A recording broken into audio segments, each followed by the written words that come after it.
John D Rockefeller कभी दुनिया के अमीर तरीन आदमी थे, दुनिया का पहला अरबपति। 25 साल की उम्र में उसने अमेरिका की सबसे बड़ी ऑयल रिफाइनरियों में से एक को कंट्रोल किया। 31 साल की उम्र में वो दुनिया का सबसे बड़ा तेल साफ करने वाला बन गया था।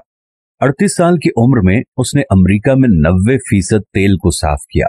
50 तक वो मुल्क का सबसे अमीर तरीन आदमी था।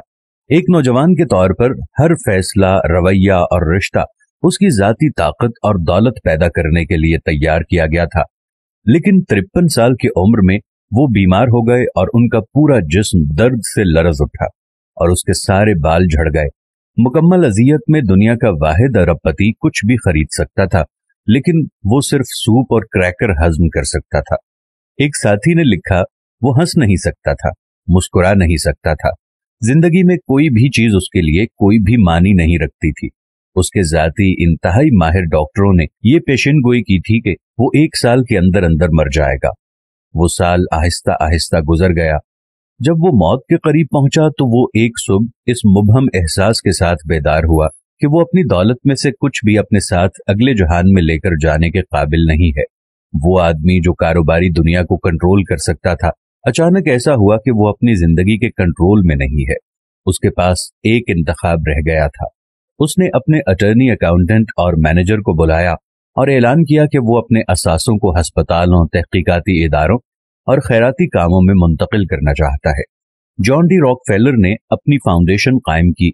ये नई समत बिलाखिर पेनिसिलिन की दरियाफ्त का बायस बनी, मलेरिया, तपेदिक और खन्नाक के इलाज के बायस बनी। लेकिन शायद रॉकफेलर की कहानी का सबसे हैरत अंगेज हिस्सा ये है कि जिस लम्हे उसने अपनी कमाई हुई तमाम चीजों का एक हिस्सा वापस देना शुरू किया, उसके जिस्म की केमिस्ट्री में इस कदर नुमायां तब्दीली आती चली गई कि वो बेहतर से बेहतरीन होता चला गया।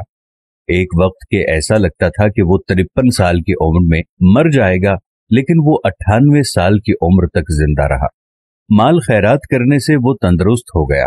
गोया ये खैरात नाम की चीज भी एक तरीका इलाज है। इसे भी आजमा कर देख लीजिए। अपनी मौत से पहले उसने अपनी डायरी में लिखा कि सुप्रीम एनर्जी ने मुझे ये सिखाया है कि सब कुछ उसका है और मैं उसकी ख्वाहिशात की तकमील के लिए सिर्फ एक चैनल हूं। मेरी जिंदगी एक तवील खुशगवार छड़ी है।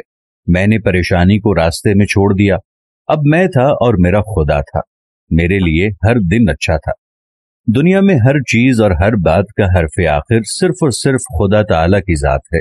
अगर आपने उसकी मर्जी के मुताबिक जीना शुरू कर दिया तो आपकी जिंदगी की तकालीफ कम होना शुरू हो जाएंगी, और अगर आपने उसकी मर्जी के मुताबिक जिंदगी ना गुजारी तो जिंदगी में बहुत सारी बीमारियां, परेशानियां आपके सामने आती रहेंगी। दुनिया में आप दौलतमंद तो हो सकते हैं, लेकिन पुरसुकून नहीं हो सकते। तो खुदा ताला के बताए हुए तरीके पर जिंदगी गुजारें और अपने आप को पुरसुकून रखें। मैं अपने देखने वाले दोस्तों से ये गुजारिश करता हूं कि एक दफा आप सब अपनी जिंदगी की तरफ नजर दौड़ाएं और अपनी जिंदगी को अल्लाह की राह की तरफ ले आएं। देख लीजिएगा कितना सुकून मिलेगा।